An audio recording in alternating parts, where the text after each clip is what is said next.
Operation Sindoor was conceptualized with a clear military aim to punish the perpetrators and planners of terror, and nation witnessed, with numerous other recent terrorist strikes on our armed forces and defenseless civilians. We knew that the time had arrived to make yet another compelling statement of our resolve as a nation. Operation Sindoor was conceptualized with a clear military aim to punish the perpetrators and planners of terror and to destroy their terror infrastructure. What I do not state here, of course, is the often stated determination of India and its intolerance to terror. It set into motion a very diligent and microscopic scarring of the terror landscape across the borders and the identification of terror camps and training sites. The locations that emerged were numerous, but as we deliberated more, we realized that some of these terror hubs were now bereft of any presence and had preemptively been vacated, fearing retribution from us. There was also a term of reference and our own binding, self-imposed restriction to target only terrorists and thus prevent collateral damage. There were 9 camps that you are now all familiar with, which were confirmed by our various intelligence agencies to be inhabited. Some of these were in POJK, while there were others that were located in the Punjab province in Pakistan. Nefarious places such as Muridke, the hub center of the Lashkar-e-Taiba, has over the years bred infamous characters such as Ajmal Kasab and the likes of David Headley. What followed was a careful scrutiny of each of these sinister locations, their layout, configuration, even the type of construction in each structure, and the terrain obtained around these. This was with an obvious intent to deduce and identify the exact vector that was required for their neutralization, as also the eyes in the sky that we would send up to ensure that we brought back evidence that we had indeed targeted what we set out to. The precise images of these engagements on that fateful and historical night have already been showcased during the first press statement on the 7th of May that was held by our Foreign Secretary. I have no doubt in my mind that we achieved total surprise, and those strikes across those 9 terror hubs left more than 100 terrorists killed, including high-value targets such as Yusuf Azhar, Abdul Malik Rauf, and Mudassir Ahmed that were involved in the hijack of IC-814 and the Pulwama blast. The line of control was also violated soon after by Pakistan, and the erratic and rattled response of our enemy was apparent from the number of civilians, inhabited villages, and religious sites such as Gurudwaras that were unfortunately hit by them, leading to a sad loss of lives.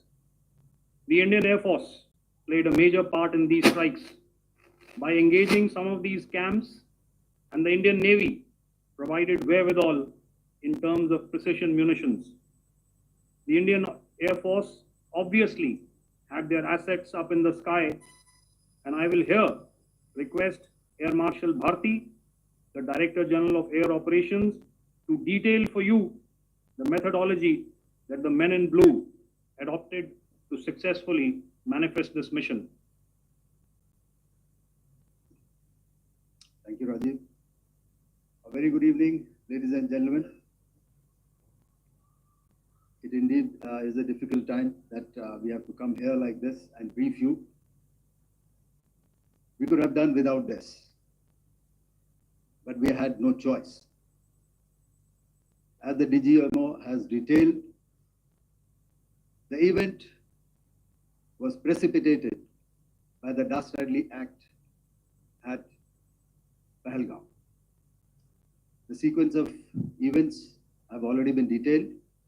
We carefully selected the targets, and out of the 9 selected targets, the target systems that were given to the Indian Air Force were the notorious training camps at Bhabalpur and Muridke, these being further from the international boundary.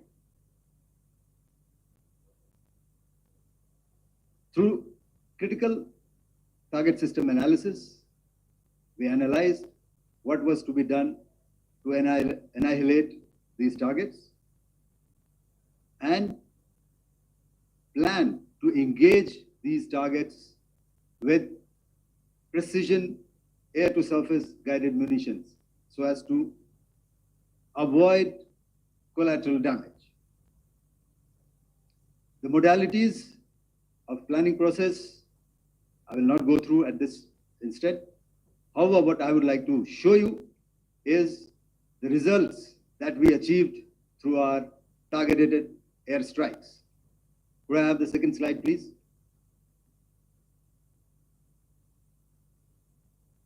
Yeah, change, please.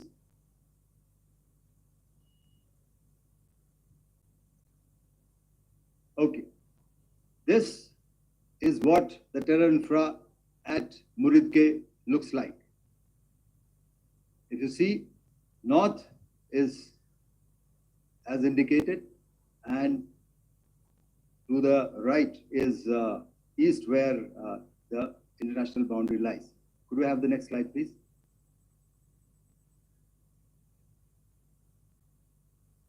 Orientating. Just go back to one slide. Okay. Please have a look at this red building, the series of buildings out here, and this empty ground. Next. If you relate, the empty ground is here, and you see this is the first weapon that is impacting. This is the impact point number 1 on Muridke training camp with our precision guided weapon on early morning 7th. Next, please. Keep your eyes glued for the second weapon coming in and the second impact on the selected target point. Next slide, please.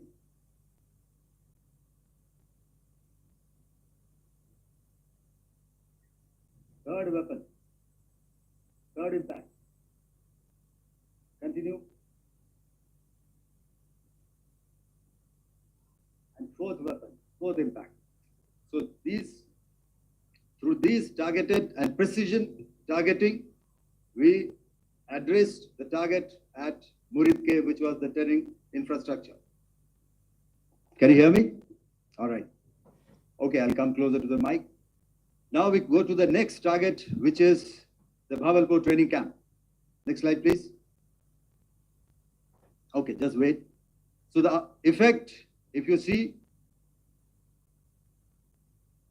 the impact point, if I can point out, this is the impact point.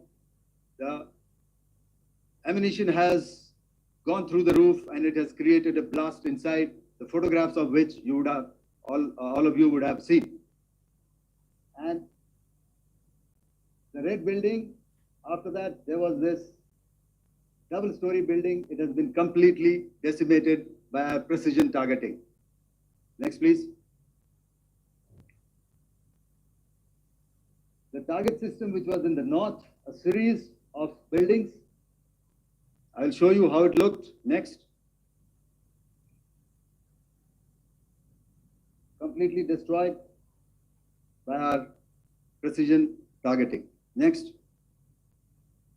Now coming to Bhavalpur, this is the target complex that we are dealing with, a fairly large target complex. So we had to carefully choose the points that we needed to address, which were high value and which would meet our stated objectives of eliminating the terrorists. I would like to draw your attention to this red canopy, and in relation to that, I would cover the targets. One target system is a series of buildings here, other one here, and other one out here. Next slide, please. This is how it looked before, and this is how the building looked after the impact of the weapon. And orientation in relation to this red canopy, you can see here. Next, please. Before, next, and after. The roofs have completely collapsed. Next. This is the target system. Next. Precision targeting, and we've achieved our objectives here. Next. All right. So that was what we did on the 7th. Our objective was to address these two terrorist camps, and that we did with precision. And thereafter, we maintained a robust air defense posture, because remember, our objective was to target the terrorists and terrorist infrastructure, not any other infrastructure, not the Pakistani military, not the Pakistani any other infrastructure. So that is what we have maintained on the 7th of May. However, what we saw in the evening of 7th of May, we were saturated with a raid of Pakistani unmanned aerial vehicles and small drones. And these came in waves in our civilian areas, over our military installations, and all of them were successfully intercepted. Few of them did manage to land. However, there was not much damage that they did. And we have our robust counter-US hard kill and soft kill systems which did the job. However, the difference here was that we had targeted the terrorists. The adversary now has targeted our civilians and the military infrastructure. So it had to be responded to. So in a quick and calibrated response, that very night, we struck their radar installations at Lahore and close to Gujranwala, the LYT installation, to indicate to him that we are ready, yet we do not want to escalate. Our fight was with the terrorists and not with the Pakistani military establishment. Thank you.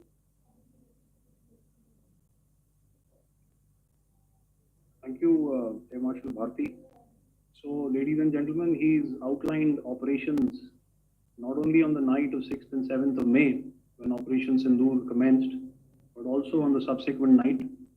Being well aware and familiar with the congenital and impulsive nature of our adversary, and even though we did attempt to reach out and communicate our compulsions to strike at the heart of terror to my counterpart in the immediate wake of Operation Sindoor, the request was brusquely turned down,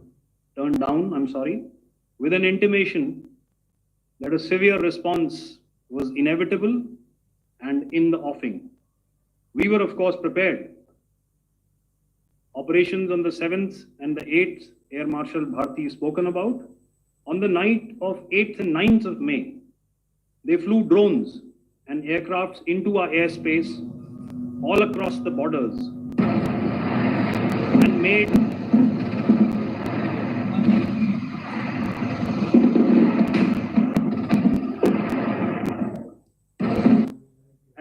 largely unsuccessful attempts to target numerous military infrastructure. Violations on the line of control by Pakistan also commenced yet again and precipitated into fierce arty engagements. The air operations on the night of 8th and 9th of May, I'll yet again request the DG Air Operations to cover.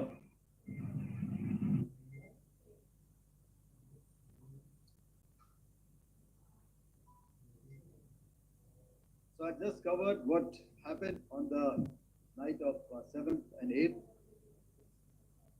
What we found that on the night of 8th and 9th, starting as early as 22:30 hours, our cities had a mass raid of drones, unmanned aerial vehicles, UCAVs, starting right from Srinagar, going down right up to Nalia. It was a mass raid in waves, and it was relentless. However, we were prepared, and our air defense preparedness ensured that there is no damage on ground or to any of the intended targets that the enemy might have planned for. The difference between 7th night and 8th night was that on 7th night, he sent in his Jihad class of UAVs. However, these UAVs can go some distance, they are armed. However, on the 8th, less numbers of armed UCAVs were there or UAVs were there, and more numbers of quadcopters, maybe for surveillance or just for harassment of civilians. This continued till midnight. Our air defense preparedness ensured that there was no damage on the ground, either to the military installations or to the civilians. However, the enemy had yet again shown that he wanted to up the ante and he wanted a fight, and we were up to the task. In a measured and calibrated response, we once again targeted his military installations, which included his SAM sites at Malirkant. This also included his surveillance radar sites at Lahore and close to Gujranwala. These were suitably addressed, and thereafter his drone attacks continued even till morning, which we countered, and during the daytime there was some respite. Here I would like to bring out another aspect. What we found was that while the drone attacks were being launched from somewhere close to Lahore, enemy had allowed his civilian aircraft to also continue to fly out of Lahore. Not only his own aircraft, but international passenger aircraft, which is quite insensitive, and we had to exercise extreme caution, even at the cost of some tactical disadvantage, to ensure that there is no damage to any of the civilian aircraft. And this was also brought out in our press briefing during the day. So I will now hand over to my colleague to cover the events of 9th onwards. On land, we also undertook certain measures such as deployment of air defense and electronic warfare assets to establish an integrated grid with the Indian Air Force. And I have seen and heard some of you wax eloquent about the benefits of such an architecture when it comes to negating and combating air intrusions. We also carried out deployment to include movement of our forces in the land, sea, and air domains. The night of the 9th and the 10th of May saw similar intrusions by drones and aircrafts. And this time, there was a concerted effort to target airfields and some very, very important logistic installations, albeit yet again unsuccessful and denied gallantly and efficiently, I must say, by the integrated Indian Air Force and Indian Army Air Defense. We further strengthened our deployment and also initiated some pressure points to send a very clear and unambiguous message to the other side to desist from any misadventures on land. Some of the airfields and dumps saw repeated attacks in waves from the air. All were thwarted. The Pakistan Army has reported to have lost approximately 35 to 40 personnel in artillery and small arms firing on the line of control between the 7th and the 10th of May. What the other side had probably also not reckoned with was the speedy and precise turnaround and hit back by the Indian Air Force. And I will yet again ask Air Marshal Bharti to speak about these significant and game-changing strikes. I will thereafter request Vice Admiral Pramod, my colleague and Director General of Naval Operations, to tell us about some very telling naval maneuvers in the Arabian Sea that exerted pressure on the night of 9th and 10th of May. Over to you, sir. Commencing about 2000 hours, that is 8 p.m. local time, on 8th of May, several Pakistani unmanned aerial systems, drones, combat vehicles attacked multiple IF bases. These included Jammu, Udhampur, Pathankot, Amritsar, Bhatinda, Nal, Dalhousie, Thois, Jaisalmer, Uttarlai, Falodi, Nalia. These were almost simultaneous and they came in waves. All our AD guns and other systems were waiting for them. All these waves were neutralized by our trained crew using the air defense systems that they have. And also, some of them were utilized using our legacy systems like Pechoras and IF Summer, which we have recently acquired. And some were neutralized by the Garud snipers. There was no damage on ground from these incursions and these mass raids, if I could call them, from the Pakistani side. However, following these relentless attacks on our air bases, on our forward positions, and on our civilian targets, this was time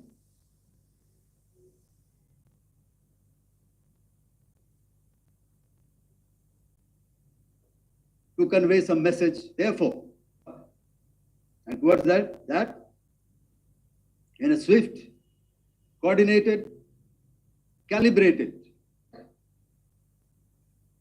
his air bases, command centers, military infrastructure, air defense systems across the entire Western Front. The bases we struck includes Chaklala, Rafiki, and mind you, Chaklala is Islamabad. Rahim Yar Khan, Sakar, sending a clear message that aggression will not be tolerated. This was followed by strikes at Sargoda, Bholari, Jacobabad. We also struck the C2 centers at Murid, the UAE complex at Murid, Rafiki, radar at Chunia, which I will show you, Rahim Yar Khan airfield, and the unmanned combat aerial vehicle hangar at Sakar. I would like to reiterate here that we have the capability to target every system at these bases and more. However, it was only a measured response to instill good wisdom to our adversary to refrain from further escalation. IF response was directed only at military installations, avoiding civilian and collateral damage. I would now like to show you some of the effects that have been achieved as a result of our air operation.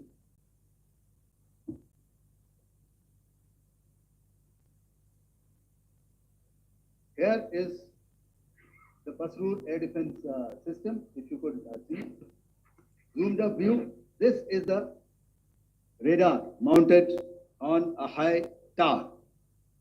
And after the strike,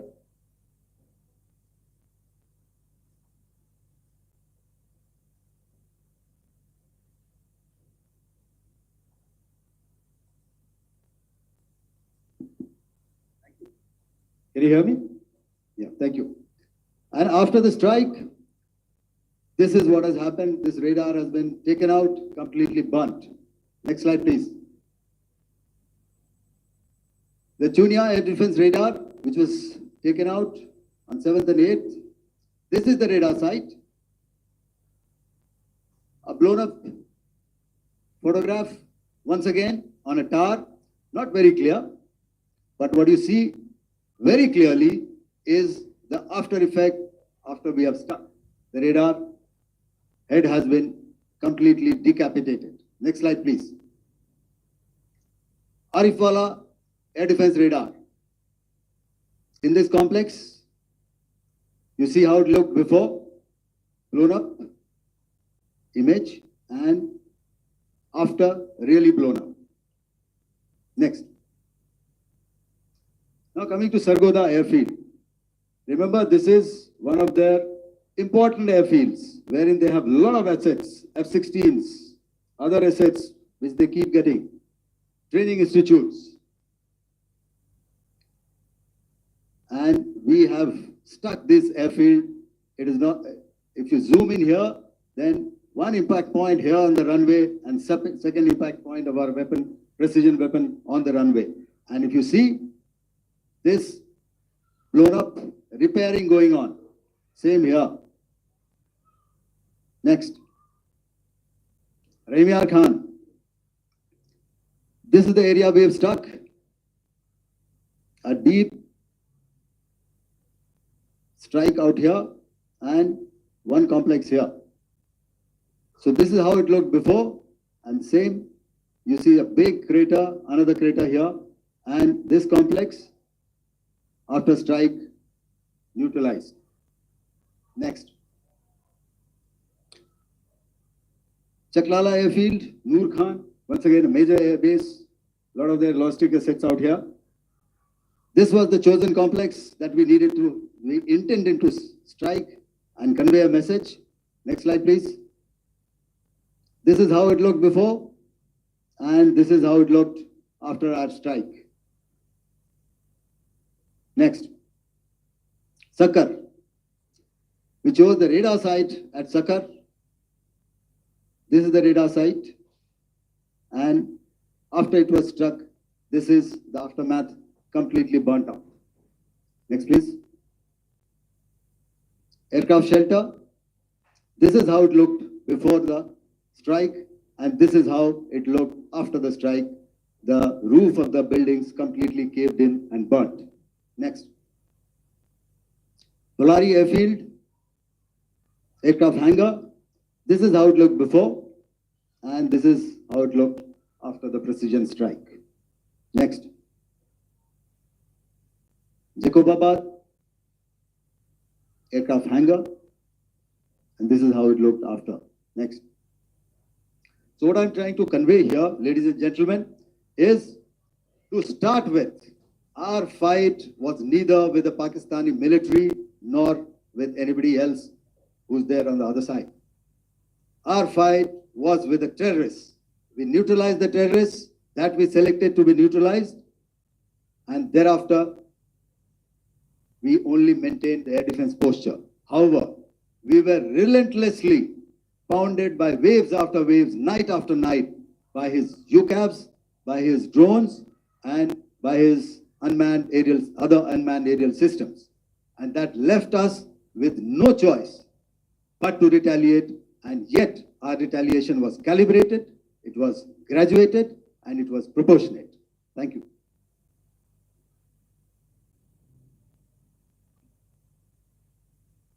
Good evening, ladies and gentlemen. In the aftermath of the cowardly attacks on innocent tourists at Pahalgam in Jammu and Kashmir by Pakistani-sponsored terrorists on 22nd April, the Indian Navy's Carrier Battle Group, surface forces, submarines, and aviation assets were immediately deployed at sea with full combat readiness in concert with the Joint Operation Plan of the Indian Defence Forces. You may be aware that we tested and refined tactics and procedures at sea during multiple weapon firings in the Arabian Sea within 96 hours of the the terrorist attack.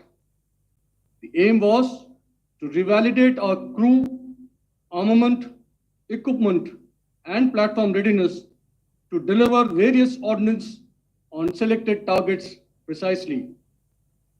Thereafter, our forces remained forward deployed in the Northern Arabian Sea in a dissuasive and deterrent posture with full readiness and capacity to strike select targets at sea and on land, including Karachi at time of our choosing.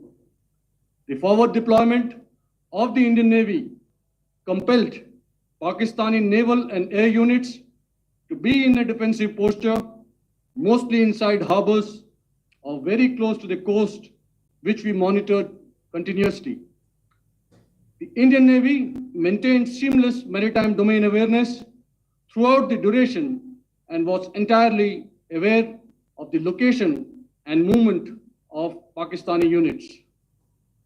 In effect, we had and continue to have good battle space transparency using our maritime domain awareness grid. As you are aware, our response has been measured, proportionate, non-escalatory, and responsible from day one.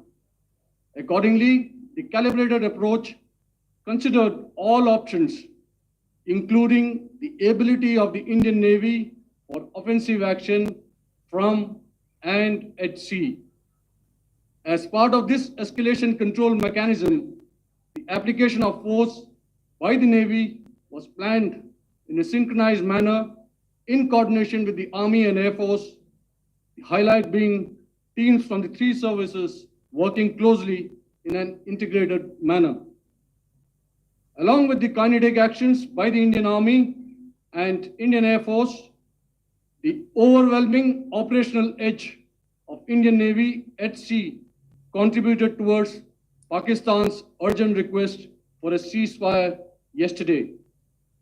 As we speak, Indian Navy remains deployed at sea in a credible deterrent posture to respond decisively to any inimical action by Pakistan or Pakistan-based terrorists. Thank you. Samno Varna, Jai Hind. Now I'll hand over to Director General Military Operations for further proceedings. Ladies and gentlemen, on the 10th of May, in the morning, even as we were getting into a huddle to wargame the events of the previous night, a routine exercise, I received a message on hotline from my counterpart in Pakistan seeking my willingness to communicate. Since our initial aim was to strike at terror camps, and all our actions in the subsequent days were in response to the intrusions and violations by the Pakistan Air Force and its army, it was decided that I would indeed speak with my counterpart. You are already aware, I've seen it being covered on national television, that my communication with the Pak DGMO was conducted at 15:35 hours yesterday and resulted in cessation of cross-border firing and air intrusions by either side with effect from 1700 hours, 10th of May, after he proposed that we cease hostilities. We also decided to further speak on the 12th of May, that's tomorrow, at 1200 hours, to discuss the modalities that would enable the longevity of this understanding. However, disappointingly, and must I add, expectedly, it took only a couple of hours for the Pakistan Army to violate these arrangements by cross-border and across the line of control firing, followed by drone intrusions across the expanse of the Western Front through last night and in the early hours of the morning today. These violations were responded to robustly and dealt with as they must be. We have earlier today sent another hotline message to my counterpart highlighting these violations of the understanding between the DGMOs on the 10th of May, and and our firm and clear intent to respond to these fiercely and punitively, if repeated tonight, subsequently, or later. In this regard, I must inform all of you that the Chief of Army Staff has earlier today conducted a security review and has granted full authority to our Army commanders for counter-actions in the kinetic domain in case of any violation by Pakistan. In the end, I pay my solemn homage to my 5 fallen colleagues and brothers from the armed forces and civilians who have tragically lost their lives in Operation Sindoor. Our hearts go out to the bereaved families, and we express our solidarity to them in this lifetime and beyond, at this grave juncture in their lives. Their sacrifices shall always be remembered and spoken of in glowing terms by a grateful nation. We have thus far, ladies and gentlemen, exercised, and my colleague Pramod highlighted this, immense restraint, and our actions have been focused, measured, and non-escalatory. However, any threat to the sovereignty, territorial integrity, and safety of our citizens will be met with decisive force. Jai Hind. Okay, ladies and gentlemen, we are now open for questions. All right, now, since I would not know all of you, I would expect you to please raise the placard or your hand, and once I indicate, I expect you to please give out your name and the media group that you belong to. Keep your questions short so that we can take as many questions as possible. Also, ladies and gentlemen, kindly bear in mind that confidential aspects may not be answered by the 3 DGMOs. Right. I've got a lot of hands there. Let me start from the left. Left foot always in front when we start marching.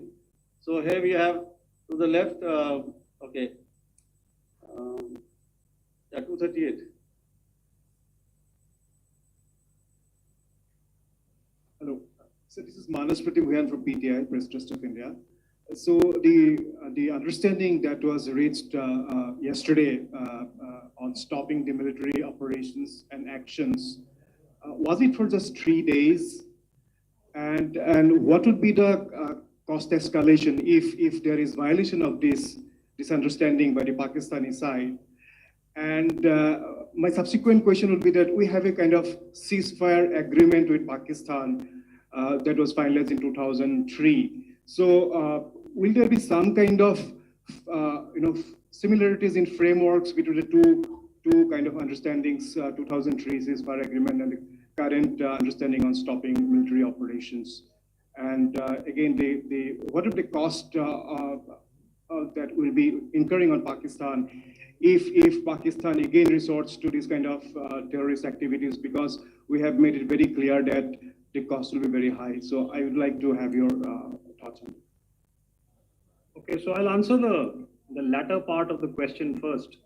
I also want to add that while the initial ceasefire agreement, as you correctly pointed out, is of the 2003 vintage, but I must remind you that in 2021, in the month of February, and this was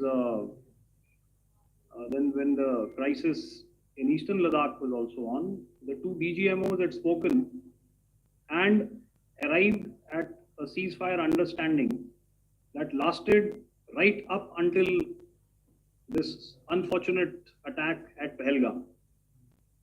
Once our Foreign Secretary had announced the decisions of the CCS in the immediate wake of that attack,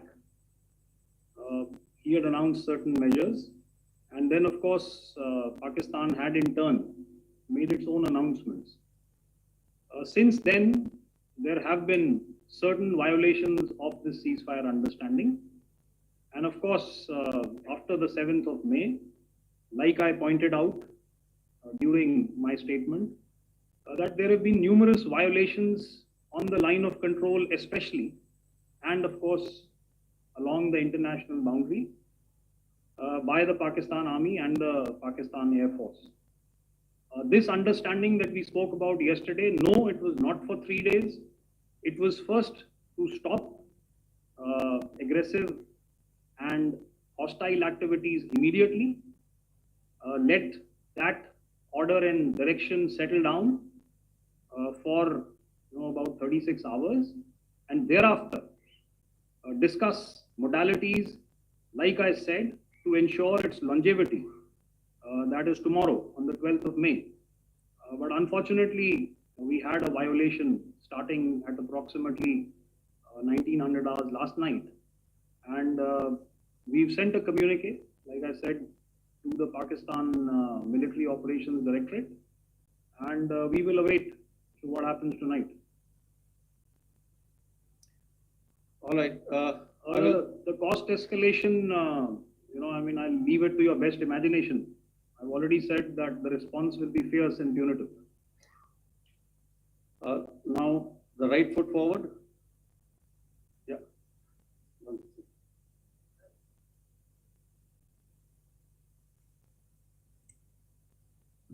Sir, I am Ajit Dubey from ANI, sir.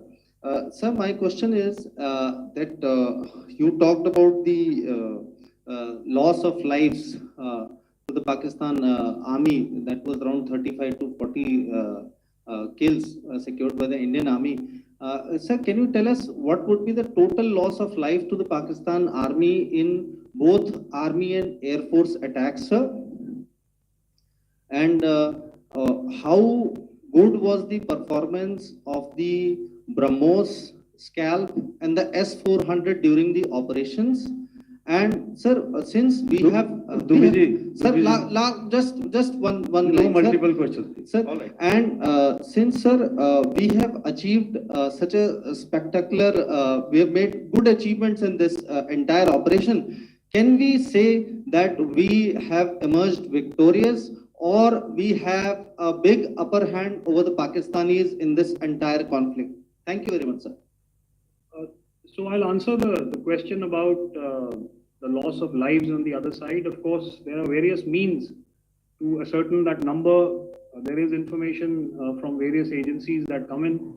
There are, of course, on the line of control, other ways to find out as to what has been the effect of what you are doing there in ceasefire violations. So therefore, I mentioned 35 to 40 on the line of control, and please remember that once Operation Sindoor was launched, the responses of the Pakistan Army were also on Indian Army or the Indian Armed Forces infrastructure. Let me put it that way.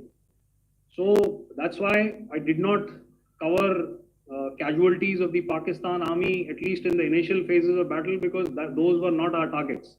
Our targets were terror-oriented, and of course later, once they launched air intrusions and air operations on our infrastructure, we've used heavier weapons, and of course there would have been casualties, but those are still being assessed. The effects of the weapons that you mentioned, I will request Air Marshal Bharti to apprise all of you about those. Okay, sometime. I never mentioned about any of the weapons that we use. Check. Okay. What I was saying, that I never mentioned of any of the weapons, the caliber that we used. All right. So we'll leave it at that. Those are matters of operational details, which I would not like to go into. But suffice to say that whatever methods and whatever means we have chosen, it had the desired effects on the enemy targets. How many casualties? How many injuries? Well, to start with, our aim was not to inflict casualties, but In case there have been, it is for them to count. Our job is to hit the target, not to count the body bags. And the last part of your question, I wonder if you read out the tweet on ADG-PI at midnight once we'd done what we had to in Operation Sindoor. And that's credit to my friend here on the left. Justice has been served, Ajit. That is all that I will say. Ajit, I'll request you to, refrain putting words into his mouth. All right. Yeah, I'll come back to the left. 147. Sorry, 47. No, 47. Did I see it there or? Yeah. Good evening, gentlemen. Sorry, 147, I saw it there. Sorry. Yeah. Since I've already said 147, start please. Hi, sir. Good evening. This is Shivam Patel from Reuters News Agency. Thank you for giving me the opportunity. My question, sir, is how many military targets did Indian Armed Forces strike in Pakistan in response to the attacks from Pakistan? How were these targets selected? And how many troop casualties have been there in total on both sides, if we give details? I'm sorry, where are you? I haven't Yeah. spotted his right. Can you just repeat that for me, please? Sure, sir. So my name is Shivam Patel. I'm from Reuters News Agency. My question is, how many military targets in total did the Indian Armed Forces strike in Pakistan in response to the attack from Pakistan? How were these targets selected? And how many troop casualties have been there on both sides, if you can? So you're speaking of the targets that I mentioned in the wake of the attack at Pahalgam, right? Yeah, I think it's amply clear to everybody here that the Pakistan army has not crossed the international boundary, neither in the plain sector nor on the line of control. So the intrusions have been in the air. There have been certain attempts on the line of control when ceasefire violations have been on to try and infiltrate and carry out and perpetrate activities that we are all very well familiar with. Whether these are by terrorists or by the Pakistan army or its special forces and commandos is difficult to say, but each of these have been effectively thwarted. So therefore, as far as engagements of military targets on the other side is concerned, I thought Air Marshal Bharti covered those very well and in detail, and he also mentioned as to how they went about targeting those. I think those images were very clear and very, very graphic in telling us as to what we needed to hit. And you'll remember right at the outset, I said that we even went into what was the construction in each of these locations, and therefore decided on the vector that had to be utilized. Please. Okay, if I could add to what the DGMO has said, I have already detailed the targets. Now, whether it is X numbers or Y numbers that is immaterial. And what damage have we inflicted? You have seen. What are the casualties on the other side? As I said, that is for them to count. As far as we are concerned, from the air defense side, if they had a choice, they would have definitely come in. They are fighters, there are more numbers of UCAVs. It is not that they did not intend to come in. It is only that our robust AD posture prevented them from coming in. So that must be known, and that must be realized by all the audience here. Yeah, I'll come to the left now, 24.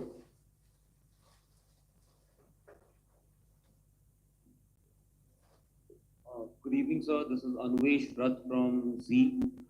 Sir, I wanted to know on the first briefing, which was done by FS and two representatives from Air Force and Army, you showed a list where there was 21 places in that list. You have stuck 9. Are more operations going to be held? Is Operation Sindoor still on? And the second question, thank you, sir. Thank you so much. And also, I want to congratulate all three of you for a fantastic operation that you guys have done. Thank you so much. Thank you so much for that one question. Yeah. Sir, the question. Unfortunately, Rath, is that your name? I'm sorry. As far as operational details are concerned, I am not in a position to share those right now. But I think I'll take a cue from Pramod.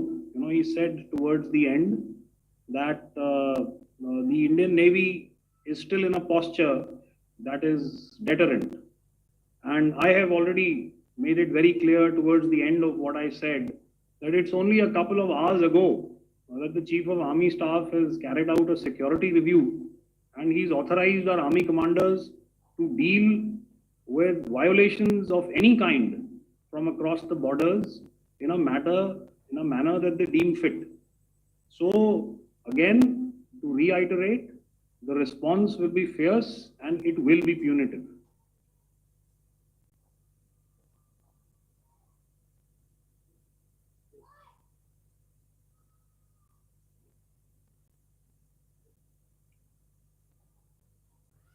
I'll go back this side now. Yeah, 255. She said middle wale kya karenge, so 255. Oh, sorry. Good evening, sir. I'm Shailesh from National Defense. Please allow me, first of all, to pay my gratitude for protecting us Indians. Thank you very much. So, since the enemy has been talking about taking down our aerial platforms, it would be deemed fit in case we can reveal that we have taken down their fighter jets. What could be the number? Though you said that they may be not good to reveal the platforms, but since this has come from various quarters in Pakistan, so I believe that we need to answer, in case if you can, sir, if you may allow. The question is for me? Yes, sir. Okay, and if I get it right, you want to know how many of their planes we have downed? Yes, sir. Yes, sir. All right. See, as I said, their planes were prevented from coming inside our border. All right.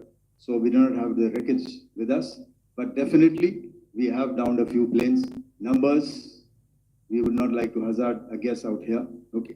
I have the numbers and we are getting into the technical details of it to establish it. So I would not like to put a figure at this time, but definitely there are losses from their side which we have inflicted. Were they fourth generation plus, sir? See, you're putting words into my mouth. Why do you say fourth generation? Let us make it high tech. Thank you so much. All right. Yeah, 163.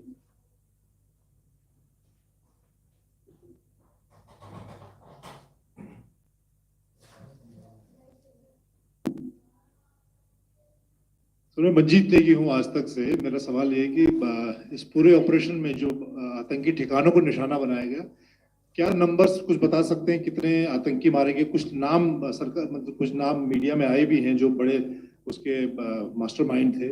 और एक सवाल जो आज air force ने भी tweet किया कि operation सिंदूर अभी जारी है और सरकार की तरफ से भी कहा गया, और पिछली बार जब विदेश मंत्रालय की प्रेस कॉन्फ्रेंस पहली हुई थी उसमें वो लिस्ट दिखाई गई थी कि 21 टेरर कैंप आइडेंटिफाई किए गए हैं। तो क्या जो बाकी बचे हुए टेरर कैंप उन पर भी कार्रवाई होगी? और एक नंबर अगर आप बता पाएं कितने टेररिस्ट मारे गए? Manjeet ji, 3 questions. The third one has just been asked here before. So 21 this thing. So I'll request the first to be answered so that we have more number of people who can ask. Manjeet, जब मैंने statement दिया तो मैंने शुरू में ही कहा कि जैसे ही ऑपरेशन सिंदूर कंसेप्चुअलाइज हुआ तो हमारा जो पीछे की कार्रवाई होती है स्पेड वर्क और टारगेट्स को आइडेंटिफाई और एनालाइज करने की कार्रवाई शुरू हो गई थी। मैंने जब स्टेटमेंट दिया तो मैंने बताया कि बहुत सारे थे, हमने 21 दिखाए होंगे और भी हैं, लेकिन वो लिस्ट फिल्टर करते करते 21 तक पहुंची। अब क्या आगे एंगेज किए जाएंगे, अगर जरूरत पड़ेगी तो जरूर एंगेज किए जाएंगे। लेकिन मैंने बताया कि इस समय जो इंट एजेंसीज ने हमें बताया कि फलाने कैंप में प्रेजेंस है, हमने उनको एंगेज किया। कुछ नाम मैंने लिए, कुछ नाम अभी पुख्ता किए जा रहे हैं। मैंने आपको बताया कि जो इंट एजेंसीज ने अभी तक असेसमेंट किया है उसमें उन्होंने कहा है कि तकरीबन 100 से ज़्यादा मारे गए हैं। और एक आज आपने तस्वीर भी देखी कि काफ़ी प्रोमिनेंट जो फ्यूनरल था, काफ़ी प्रोमिनेंट एक जो हस्ती हैं वो ऑर्गेनाइज कर रहे थे, और उस फ्यूनरल में और कौन कौन लोग अटेंड कर रहे थे वो तो आपने देखा ही। तो आप लोग सब समझदार हैं, और मुझे ये कहने की ज़रूरत नहीं है कि इन लोगों को कहाँ से सपोर्ट मिल रहा है। अगर नहीं मिल रहा होता तो ऑपरेशन सिंदूर नहीं होता, उसी की वजह से है ये ऑपरेशन। तो मेरे ख्याल से मैंने आपके सारे सवालों का जवाब दे दिया। Ma'am, sir, next is from 17. Sir, मेरा नाम अंजू निर्वाण है, जीवी9 भारतवर्ष से। सर, मेरा सवाल ये है कि ऑपरेशन सिंदूर में हमारी जो इंडियन नेवी है उसके बारे में सर थोड़ा सा बताएं कि किस तरह की उसकी भूमिका रही, क्योंकि हमने इस दौरान सर देखा कि बहुत सारी स्पेकुलेशन भी रही और ये बोला गया कि कराची तक हमारी नेवी ने ऑपरेशन किया है। तो सर इस पे थोड़ी सी क्लैरिटी चाहिए। और सर हमने कौन कौन से फाइटर एयरक्राफ्ट डाउन किए हैं, अगर उसका भी थोड़ा सा क्लैरिटी मिल जाए तो अच्छा रहेगा। तो मैं आपका पहले सवाल का जवाब दूंगा। I will make few sentences and leave it for your imagination. First of all, as I mentioned, we have quantitative and qualitative edge to deliver a massive blow to our adversary, and we completely dominate the maritime front. Indian Navy's action is part of the escalation ladder mechanism which we have worked out amongst 3 services. This time, if Pakistan dare take any action, and Pakistan knows it, what we are going to do. That's all. आपके सवाल का जवाब मैं पहले दे चुका हूं। आपके सवाल का जवाब मैं पहले दे चुका हूं, इसलिए मैं बस उस तक ही सीमित रखूंगा और इतना कहना चाहूंगा कि आने वाले दिनों में आपको खुद ही पता चल जाएगा, और ऐसी बातें छुपी नहीं रहती हैं, तो पता चल जाएगा। So at this time we'll just let it be. Okay, ladies and gentlemen, we have one or two more questions, sir. So please, they are going to be outside. You can speak to them there also. 104.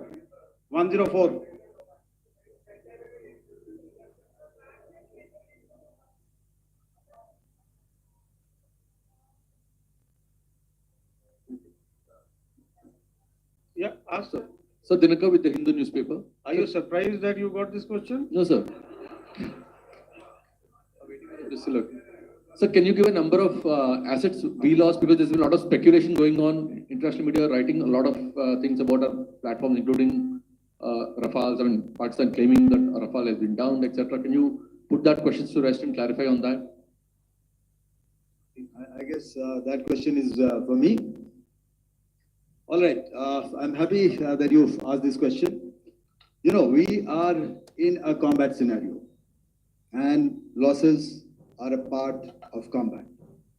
The question that you must ask us, okay, and indeed that we must ask ourselves, you inclusive, is have we achieved our objectives? Have we achieved our objective of decimating that terrorist camp?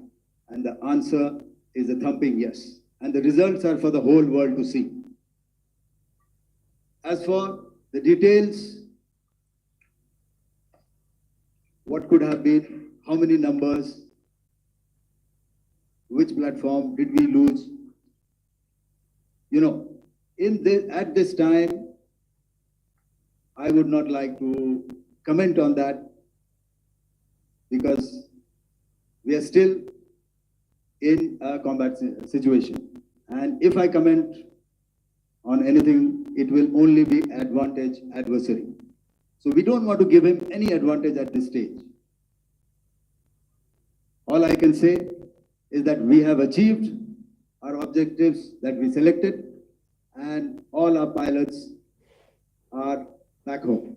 Thank you. Okay, hold, please don't, please be civil here. So we'll have 220 now. Hello sir, this is Anita Chaudhary sir from Swadesh newspaper. मेरा सवाल है, क्योंकि ये हमारे जो पहले जो action रहा वो आतंकवाद के खिलाफ रहा, तो आतंकवाद में अजहर मसूद की तरफ से एक बयान जारी किया गया था जिसमें उन्होंने कहा कि हम इसका बदला लेंगे और जाल जाल रुलाएंगे। तो क्या अगला, अगर खुदा न खास्ता अगला टेरर अटैक किसी भी तरह का होता है, तो क्या उसे एक्ट ऑफ वॉर में हमारी तरफ से लिया जाएगा और उसका क्या माकूल जवाब दिया जा सकता है?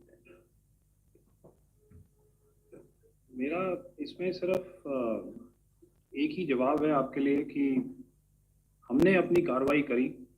हमने उसके बाद मैंने अपने स्टेटमेंट में भी बताया कि ये कम्युनिकेट करने की कोशिश करी कि हमने इस तरीके से ये जो स्ट्राइक्स हैं वो क्यों की। लेकिन जो हमारा एडवर्सरी है उसने जैसे मुनासिब समझा वो कार्रवाई करी। तो आपने देखा कि ये जो एक्टिविटीज़ चल रही हैं 3-4 दिन से, ये कोई वॉर से कम नहीं है। नॉर्मल सर्कमस्टांसेस में एक दूसरे देश की एयरफोर्सेस हवा में नहीं उड़ती हैं और एक दूसरे के ऊपर स्ट्राइक्स नहीं करती हैं। हर रात इंट्रूजन्स नहीं होते हैं।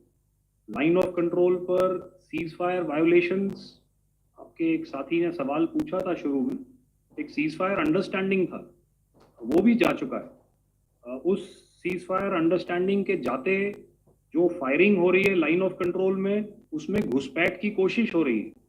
आमतौर पर ये घुसपैठ लाइन ऑफ कंट्रोल में टेररिस्ट करते हैं, लेकिन हमें इंफॉर्मेशन है कि हो सकता है ये पाकिस्तान आर्मी की टोलियां भी हों जो हमारे पोस्ट के ऊपर खामी पहुंचाने की कोशिश कर रही हैं। तो ये सारी एक्टिविटीज़ तो वॉर में शामिल हैं। तो ये कहना मुश्किल है कि आगे क्या होगा, वो स्पेक्यूलेटिव जोन में आ जाता है और मैं स्पेक्यूलेट नहीं करना चाहता।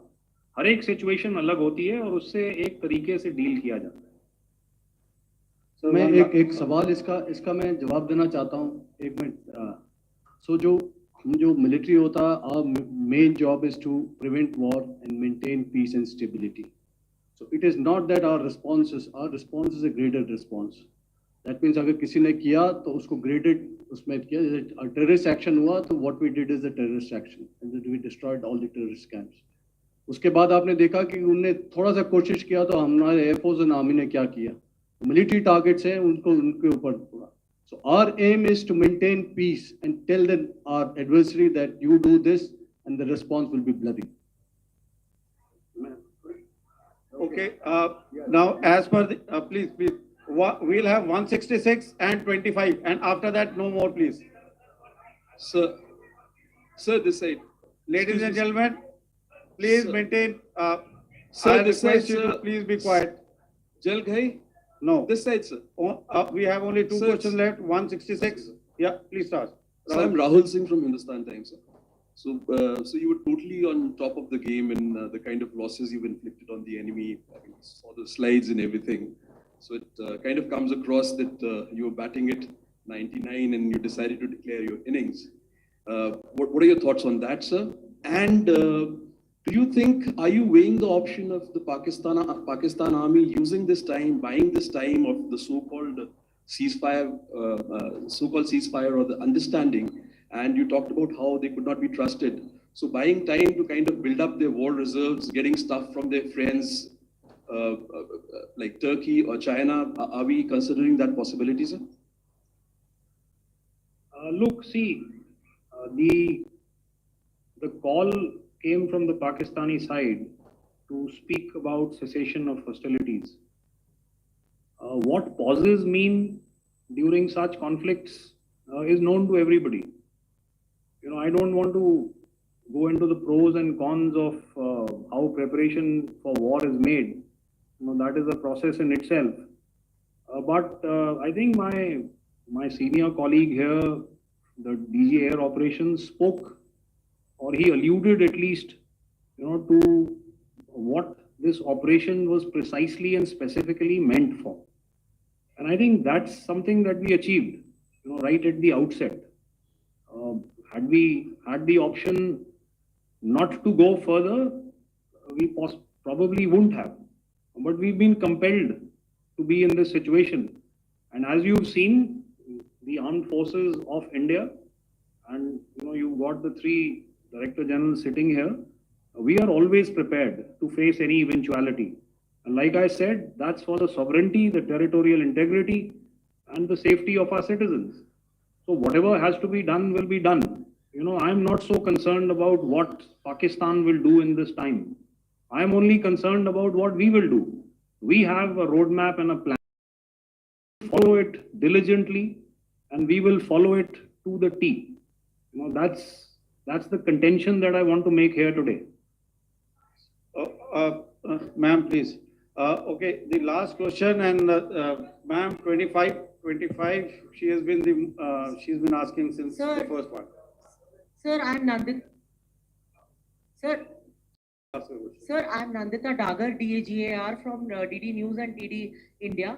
Sir, I wanted to ask you that my question is to General Ghai. Sir, you spoke to your counterpart yesterday and the Pakistani counterpart. Sir, what is the Indian Army's assessment that despite that agreement, that talk that you had, despite that agreement coming into effect at 1700 hours yesterday, why did they violate it? And number two, yesterday at the for joint Defense Ministry and Foreign Ministry briefing, Wing Commander Vyomika Singh and Colonel Sophia Qureshi had told us that we have cited the Pakistani troops amassing at the borders and at the LOC. Sir, has that situation changed? Have they withdrawn?